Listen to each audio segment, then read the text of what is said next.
Dehradun parade ground में स्वच्छता ही सेवा 2024 कार्यक्रम का सीएम धामी ने किया उद्घाटन। पीएम मोदी के जन्म दिवस पर हो रहा विशेष कार्यक्रम आज हमारे लिए बहुत शुभ दिन।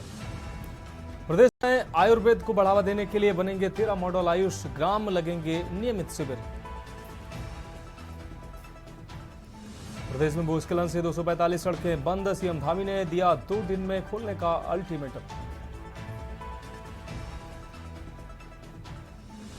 स्मार्ट प्रीपेड मीटर लगाने वाले उपभोक्ताओं को मिलेगी बिजली में 4% छूट, सीएम धामी ने की शुरुआत। चिन्यालीसौड़ हवाई अड्डे पर आज से होगा वायुसेना का अभ्यास। AN-32 विमान करेगा लैंडिंग और टेक ऑफ। और बद्री केदारवा कार्तिक स्वामी की यात्रा के लिए पैकेज दरें तय, 3 अक्टूबर से मिलेगी सुविधा। आप देख रहे हैं के न्यूज, खबरों का सारथी। नमस्कार, उत्तराखंड की खबरों के साथ मैं हूं मनोज बानस। अब खबरें विस्तार से। उत्तराखंड में केदारनाथ उपचुनाव से पहले राज्य में केदारनाथ से जुड़े मुद्दों पर सियासत जारी है। इसी के तहत कांग्रेस के केदारनाथ में भारी निर्माण के विरोध में कोर्ट जाने की चेतावनी दी है। कांग्रेस का आरोप है कि भाजपा पर्यावरण की अनदेखी कर रही है, जिससे भविष्य में भारी नुकसान हो सकता है। कांग्रेस ने केदारनाथ में बहुमंजिला इमारतों के निर्माण पर ऐतराज जताते हुए कहा कि पार्टी इस मुद्दे पर विधिक राय के साथ भूविज्ञानिकों से चर्चा करने के बाद कोर्ट का रास्ता इख्तियार करेगी। वहीं एक ओर जहां कांग्रेस पर्यावरण की अनदेखी को बेहद खतरनाक बता रही है, वहीं दूसरी ओर पर्यावरणविद और भूवैज्ञानिकों ने भी पहाड़ों में बहुमंजिला इमारतों के बनने और पेड़ों के कटान को भविष्य के लिए नुकसानदायक बताया है। आपको बता दें कि उत्तराखंड में आपदाएं लगातार आती रहती हैं। मौजूदा समय में भी पूरे प्रदेश में आपदा ने भारी नुकसान किया है। केदारनाथ उपचुनाव से पहले कांग्रेस ने धामी सरकार की टेंशन एक बार फिर बढ़ा दी है। दरअसल कांग्रेस ने केदारनाथ में भारी निर्माण के विरोध में कोर्ट जाने की चेतावनी दी है। कांग्रेस का आरोप है कि भाजपा पर्यावरण की अनदेखी कर रही है, जिससे भविष्य में भारी नुकसान हो सकता है। कांग्रेस ने केदारनाथ में बहुमंजिला इमारतों के निर्माण पर ऐतराज जताते हुए कहा कि पार्टी इस मुद्दे पर विधिक राय के साथ भूविज्ञानियों से चर्चा करने के बाद कोर्ट का रास्ता इख्तियार करेगी। वहीं एक ओर जहाँ कांग्रेस पर्यावरण की अनदेखी को बेहद खतरनाक बता रही है, तो वहीं दूसरी ओर पर्यावरणविद और भूवैज्ञानिकों ने भी पहाड़ में बहुमंजिला इमारतों के बनने और पेड़ों के कटान को भविष्य के लिए नुकसानदायक बताया है। पता चला कि हिमालय की सेंसिटिव सिस्टम के अंदर उसकी इकोलॉजी, उसका ह्यूमन इंटरवेंशन जिसको बोलते हैं कि हम डिफॉरेस्टेशन करने लगे, वहाँ आबादी बढ़ गई है, तो वहाँ नगर बन रहे हैं, बड़ी बड़ी बिल्डिंग बन रही है और खेत बन रहे हैं, तो पहाड़ियों में जो जंगल है उसको काट रहे हैं। तो ये सेंसिटिव जोन में हम मानव सभ्यता भी इतनी बुरी तरह से उसके साथ व्यवहार कर रही है जो पहले नहीं था। देखिए, 2013 की आपदा नहीं, आप 1991 का भूकंप, टेरी उत्तरकाशी का, 1999 का भूकंप, चमोली, रुद्रप्रयाग और टेरी का, आप हर साल बरसात में होने वाले क्लाउड बस्ट, इस बार तो रिकॉर्ड क्लाउड बस्ट हुए, बादल फटने की घटनाएं, भूस्खलन, भूदसाव, बाढ़। और 2013 की आपदा इसलिए उसको ज्यादा महत्व मिलता है क्योंकि उस समय यात्रा अपने उरूज पे थी, क्लाइमैक्स पे थी और लोगों की जान बहुत ज्यादा तादाद में गई। अन्यथा जो इस साल की आपदा है वो 2013 से कम थोड़ी है। 2013 में जो आपदा आई उसी प्रकार की आपदा 31 जुलाई को पूरा वॉश आउट हो गया केदारनाथ। पूरे राज्य में इस समय 450-500 सड़कें बंद हैं, राष्ट्रीय राजमार्ग बंद हैं, राज्य राजमार्ग बंद हैं, पूरे प्रदेश के अंदर संपर्क मार्ग बंद हैं। ये जो गैर वैज्ञानिक तरीके से पूरे राज्य के अंदर चाहे खनन हो, चाहे जंगलों का कटान हो, चाहे पहाड़ों में भारी मशीनों का चलाना हो, चाहे खुदान हो, ये सारी गतिविधियां, तमाम वो निर्माण पूरे राज्य के अंदर बिना भूगर्भीय परिस्थितियां, वहां का जो लोड बेयरिंग कैपेसिटी है उस जगह की, बिना उसके जो पूरे पहाड़ों में उत्तराखंड में इस समय चल रहा है, वो विनाश की तरफ पूरे उत्तराखंड को धकेल रहा है। ऐसा है, कांग्रेस पार्टी की जो केदार रक्षा प्रतिष्ठा यात्रा थी उसके विफल होने के बाद अब वो बुरी तरह से बौखला गए हैं, उनके पास कोई मुद्दे नहीं है, इसीलिए अनर्गल बयान दे रहे हैं। वहाँ पे जितने भी कार्य हो रहे हैं वो सभी जो हैं डीपीआर के तहत होते हैं। इंजीनियर्स के माध्यम से पूरी रिपोर्ट बनती है, डीपीआर बनती है, उसके बाद ही किसी निर्माण कार्य को संस्तुति मिलती है। तो इस प्रकार से उंगली उठाना ये अपने आप में बहुत हास्यास्पद है, क्योंकि उनको कुछ और सूझ नहीं रहा है। इसलिए बार बार उनको ये लग रहा है कि केदारनाथ का मामला लगा कर जो है वो इस बार जो है अपनी चुनावी रणनीति में सफल हो जाएंगे। वहाँ की जनता ने उनको बुरी तरह से भगाया है, ये उसी के परिणाम है। आपको बता दें कि उत्तराखंड में आपदाएं लगातार आती रहती हैं। मौजूदा समय में भी पूरे प्रदेश भर में आपदा ने भारी नुकसान किया है। सरकारी आंकड़ों पर ही नजर डालें तो 250 से ज्यादा सड़कें बंद पड़ी हैं। वहीं मुख्यमंत्री ने संबंधित अधिकारियों को 2 दिनों के भीतर इन बंद मार्गों को खोलने के निर्देश दिए हैं। इतना ही नहीं, भाजपा सरकार का दावा है कि वह आपदा प्रबंधन में नंबर 1 है। वहीं विपक्ष का आरोप है कि सरकार के दावे हवाई हैं। देखिए, जो बरसात का मुख्य समय था लगभग निकल चुका है। अब जो अभी आईएमडी द्वारा जो प्रेडिक्शन दिया गया है उसके अनुसार अब बहुत अधिक बरसात नहीं होनी है। बरसात थोड़ा बहुत होती रहेगी। बहुत ज़्यादा बरसात या टोड़ वाली बरसात या लैंडस्लाइड वाली बरसात संभावना कम है, लेकिन मौसम का वो स्वरूप बदलता रहता है। अगर बदलेगा तो हम उसके अनुसार फिर रणनीति बनाएंगे। अभी जो सूचना हमारे पास है कि मौसम खुला रहेगा, बरसात होगी, लेकिन बहुत अधिक खतरनाक बरसात नहीं होगी या बहुत अधिक लॉस करने वाली बरसात नहीं होगी। देखिए, उत्तराखंड क्रांति दल का स्पष्ट मानना है कि जिस तरह का अनियोजित और बिना नियमों के विरुद्ध, नियमों के अंतर्गत ना होते हुए ये जो कार्रवाई करे निर्माण किया जा रहा है, ये पूर्णतः बंद होना चाहिए। यदि सरकार भी इसमें संलिप्त है या सरकार के इशारों पे ये काम किया जा रहा है या किसी विभाग द्वारा ये काम करा जा रहा है, तो उत्तराखंड क्रांति दल इसका घोर विरोध करता है। और निश्चित रूप से जो गरिमा है, जो केदारनाथ का हमारा जो स्वरूप है, उसके स्वरूप में किसी प्रकार का अगर फेरबदल होता है या उसकी जो प्रतिष्ठा है उसमें किसी प्रकार की अगर कमी पेशी होती है, तो निश्चित रूप से ये सभी के लिए चिंतनीय का विषय है। और इसमें ये यदि अगर इस तरह के बहुमंजिले इमारतें वहां पर बन रही हैं तो उसको तुरंत रोकना चाहिए। कुल मिलाकर राज्य में लगातार आ रही छोटी बड़ी आपदाओं ने सरकार के साथ ही आम लोगों की चिंता को बढ़ा दिया है। 11वीं हिमालयी राज्य उत्तराखंड 2013 की केदारनाथ आपदा से अब तक उभर नहीं पाया है। बावजूद इसके पहाड़ों पर बेतहाशा बहुमंजिला इमारतों का बनना, पेड़ों का कटान होने के साथ ही वैज्ञानिकों की चेतावनियों को अनदेखा करना राज्य के लिए बेहद नुकसानदायक हो सकता है। देखना होगा सरकार पर्यावरणविदों और वैज्ञानिकों की राय को कब गंभीरता से लेती है। Uttarakhand desk report. तो उत्तराखंड की खबरों में वक्त एक ब्रेक का है। ब्रेक के बाद अहम खबरों से वापसी करेंगे। आप देख रहे हैं के न्यूज। नमस्कार, आप देख रहे हैं के न्यूज इंडिया। मैं हूं आपके साथ तन्वी सक्सेना। खबर उत्तराखंड की शुरुआत करेंगे राजधानी दिल्ली की खबर से। दिल्ली से बड़ी जानकारी आपको बता रहे हैं, जहां सीएम पुष्कर सिंह धामी पहुंचे दिल्ली। आज जम्मू कश्मीर में प्रचार करेंगे सीएम धामी। बड़ी जानकारी आपको बता रहे हैं, आज सुबह दिल्ली से जम्मू जाएंगे सीएम धामी। बड़ी जानकारी आपको बता रहे हैं, सीएम पुष्कर सिंह धामी पहुंचे दिल्ली। आज जम्मू कश्मीर की 90 विधानसभा सीटों पर पहले चरण का मतदान होना है। बड़ी जानकारी आपको बता रहे हैं, 24 सीटों पर आज मतदान होगा। आज जम्मू कश्मीर में प्रचार करेंगे सीएम धामी। बड़ी जानकारी आपको बता रहे हैं राजधानी दिल्ली से।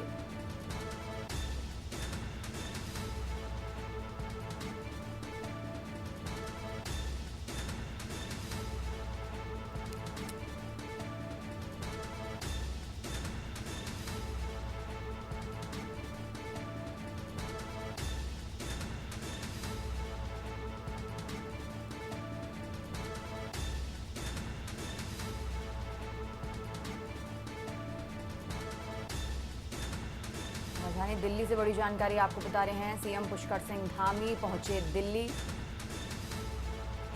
आज जम्मू कश्मीर में प्रचार करेंगे सीएम धामी। बड़ी जानकारी आपको बता रहे हैं।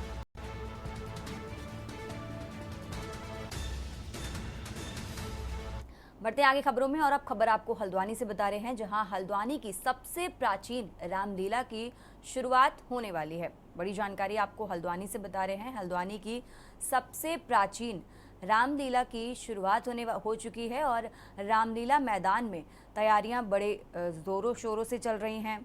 आपको बता दें, हल्द्वानी से अहम जानकारी आपको बता रहे हैं।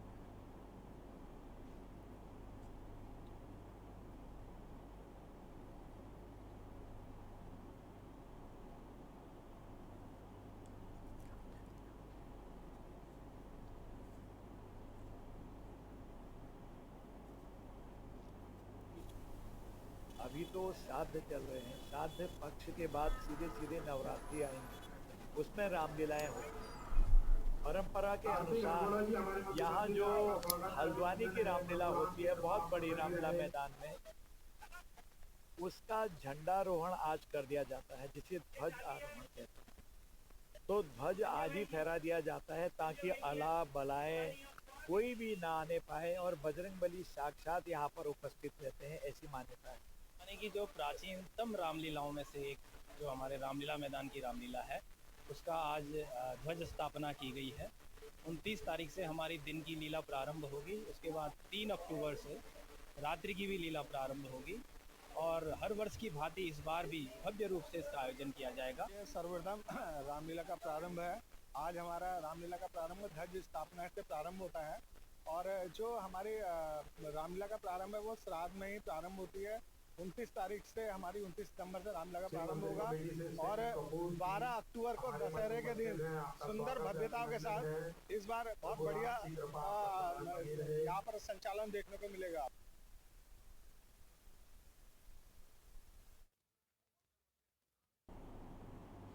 बढ़ते आगे खबरों में, मुख्यालय पौड़ी में गणेश विसर्जन के पावन अवसर पर भगवान गणेश की प्रतिमा के साथ भक्तों द्वारा शहर में शोभा यात्रा निकाली गई, जिसमें सभी भक्तों के साथ साथ स्थानीय लोगों ने भी बढ़ चढ़ कर हिस्सा लिया। गणेश भक्तों द्वारा शोभा यात्रा रामलीला ग्राउंड से मुख्य बाजार से होते हुए कलेक्ट्रेट धारा रोड, बस अड्डा, माल रोड से एजेंसी चौक तक निकाली गई, जिसमें बाहर से बुलाए गए कलाकारों द्वारा सुंदर सुंदर झांकियां भी देखने को मिली। इस दौरान भगवान गणपति के जयकारे गूंजते रहे। लोग गणपति बप्पा मोरिया, अगले बरस तू जल्दी आका उद्घोष करते रहे। शोभा यात्रा में श्रद्धालुओं ने जमकर गुलाल उड़ाया। ढोल नगाड़ों के साथ नाचते झूमते लोग शोभा यात्रा में शामिल रहे। आयोजनकर्ताओं ने बताया कि आज गणेश प्रतिमा का विसर्जन शोभा यात्रा के बाद देवप्रयाग संगम किया जाएगा। इस दौरान आयोजन समिति के दीपक पुंडीर, संजय वर्मा, संदीप वर्मा, राकेश रावत, राजा भंडारी, विजय वर्मा आदि की मौजूदगी रही।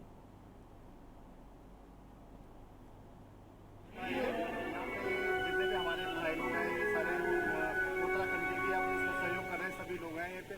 और अपना वर्मा जी हैं जो ये बिठाते हैं इसको। आज भव्य शोभा यात्रा के साथ इसे विसर्जन किया जाएगा। आज तो इस विश्वकर्मा की छुट्टी भी है, जैसे तो झांकी पे कमी लोग हैं, वैसे पौड़ी के लोगों का तो बहुत सहयोग है और ठीक ही है, मतलब प्रोग्राम तो अच्छा ही है।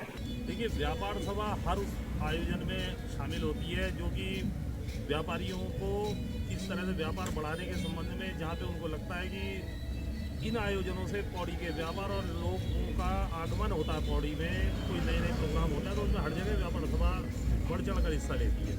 और आप आने वाले टाइम पे देखोगे व्यापार सभा और भी बहुत से आयोजन होंगे पौड़ी में, जिसको व्यापार सभा खुद भी करवाएगी और उनके साथ सम्मिलित होगी जो इन आयोजनों को करवाएंगे। जो देवप्रयाग तो हम लोग नहीं जाते हैं, हम लोग केवल शहर तक गणपति बाबा की पूजा करते हैं और आज अनंत चतुर्दशी का त्यौहार भी है। तो करते हैं अगली खबर का। विधानसभा अध्यक्ष जैसे संवैधानिक पद पर आसीन होते हुए कोटद्वार से भाजपा विधायक ऋतु भूषण खंडूरी ने कोटद्वार में पत्रकारों द्वारा खानपुर से निर्दलीय विधायक उमेश कुमार की विधायकी को लेकर सवाल क्या पूछा तो उनका पारा 7वें आसमान पर पहुंच गया। पत्रकारों को पढ़ लिख कर आने की सलाह देने वाली और खुद को किसी भी पार्टी से नहीं जोड़ने की बात करने वाली विधानसभा अध्यक्ष ऋतु खंडूरी भूषण शायद ये भूल गए कि कोटद्वार विधानसभा में वो खुद भाजपा की स्टार प्रचारक बनी हुई हैं और शहर भर में अपने बैनर और होर्डिंग लगाकर भाजपा का सदस्य बनने की लोगों को सलाह दे रही हैं।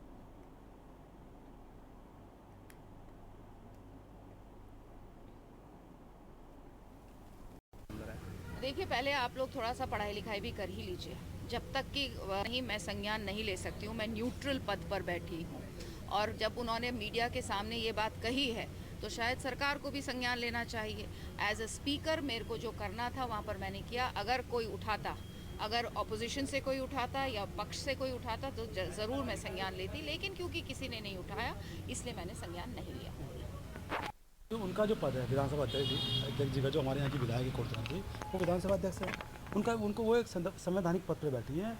उनको कम से कम ये पोस्टर बैनर जो उन्होंने शहर में लगा रखे सदस्य के, उनको नहीं लगाना चाहिए। उनको अपनी गरिमा का मालूम होना चाहिए कि मेरी क्या गरिमा है, और ये गलत है। और मतलब मैं समझता हूँ कि हमेशा जो है भाजपा के अंदर कोई भी किसी संवैधानिक पद बनता है वो चुनावी मोड़ में रहता है। हमें चुनाव प्रचार का इनका एक साधन है जनता के बीच में। मैं समझता हूँ कि सरासर गलत है और उनको समझना चाहिए कि उनकी जो पद की गरिमा है वो कैसी है। और आप देखो, पहले भी जब लोकसभा के चुनाव हुए थे, जब भी हमने देखा कि इन्होंने पद की गरिमा का वो करते हुए जगह जगह बूथों पर जा रही थी। जगह हल्द्वानी पुलिस और एसओजी ने लग्जरी कार में शराब तस्करी करने वाले एक तस्कर को गिरफ्तार किया। पुलिस के मुताबिक ये तस्कर पूर्व में भी शराब तस्करी के मामले में फरार हो चुका था। एक बार फिर से पुलिस और एसओजी ने संयुक्त रूप से चेकिंग के दौरान इस तस्कर को 7 पेटी शराब के साथ गिरफ्तार किया है। साथ ही युवक से लग्जरी कार भी बरामद की है। पुलिस क्षेत्र अधिकारी नितिन लोन ने बताया कि भोटिया पड़ाव का रहने वाला अमनजोत पूर्व में भी शराब तस्करी में लिप्त था, जिसे एसओजी और पुलिस ने रंगे हाथ पेटी शराब के साथ गिरफ्तार किया है।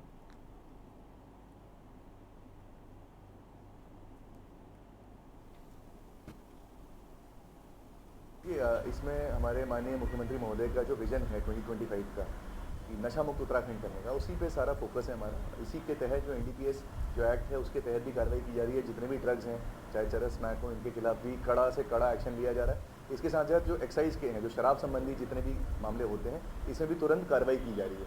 कल जो हुआ था 7 पेटी शराब पकड़ी गई थी पुलिस द्वारा, तो ये पूर्व में भी इस तरह की तस्करी करने जो अभियुक्त है वो कर चुका है, इस तरीके की उसका आपराधिक इतिहास है इस तरीके का, उसको पकड़ा गया है। इसके अलावा पब्लिक से अपील की आपने बात करी है, तो ये ज़रूर कहना चाहूँगा कि देखिए, सप्लाई साइड पर तो पुलिस काम कर रही है, लेकिन डिमांड साइड पर फोकस करना आपको भी करना पड़ेगा। अपने अपने परिवारों में बच्चों को मॉनिटर करें, उनकी एक्टिविटीज़ को देखें, क्योंकि कोई भी बदलाव अगर होता है, अगर इस तरह की साइकोट्रॉपिक सब्सटेंसेस या एल्कलॉइड्स की तरफ लोगों का झुकाव होता है, तो उनकी बॉडी कुछ ना कुछ साइंस देना स्टार्ट करती है, उनका बिहेवियर कुछ ना कुछ साइंस देना स्टार्ट करता है। रुक करते हैं अगली खबर का। हल्द्वानी में बनभूलपुरा पुलिस को बड़ी कामयाबी मिली है, जहां पुलिस ने एक अंतर्राज्यीय वाहन चोर गिरोह को गिरफ्तार किया। पुलिस ने इस गिरोह के 6 चोरों से 12 मोटरसाइकिल भी बरामद की है। पकड़े गए चोर उत्तर प्रदेश के गाजियाबाद, मुरादाबाद और उत्तराखंड के उधम सिंह नगर और पौड़ी के रहने वाले हैं। पुलिस ने मामले का खुलासा करते हुए बताया कि ये चोर गिरोह हल्द्वानी और उसके आसपास के क्षेत्रों से बाइक चोरी करता था। ताज्जुब की बात यह है कि मोटरसाइकिल चोरी करने के बाद ये लोग नंबर प्लेट बदलकर और मोटरसाइकिल को मॉडिफाई कर दूसरी चोरी की घटनाओं को अंजाम देते थे, जिन्हें पकड़ने के लिए पुलिस ने कई सीसीटीवी कैमरों की फुटेज भी खंगाली। अब पुलिस इनसे पूछताछ में जुट गई है कि चोरी की बाइक आखिर कहां बेचते थे।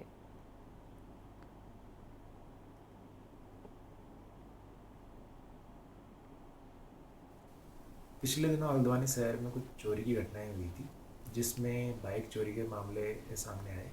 इसमें एसपी सिटी, सीओ सिटी, थाना बनभूलपुरा और एसओजी के नेतृत्व में एक टीम गठित की गई।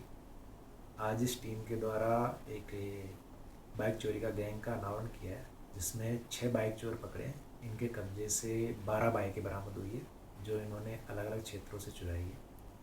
इनके द्वारा ये चोरी की गई बाइकों का अन्य अपराधों में तथा ग्रामीण क्षेत्रों में बेचने का कार्य किया जाता है। उत्तराखंड की खबरों में फिलहाल इतना ही। आप देखते रहिए के न्यूज़ इंडिया। आप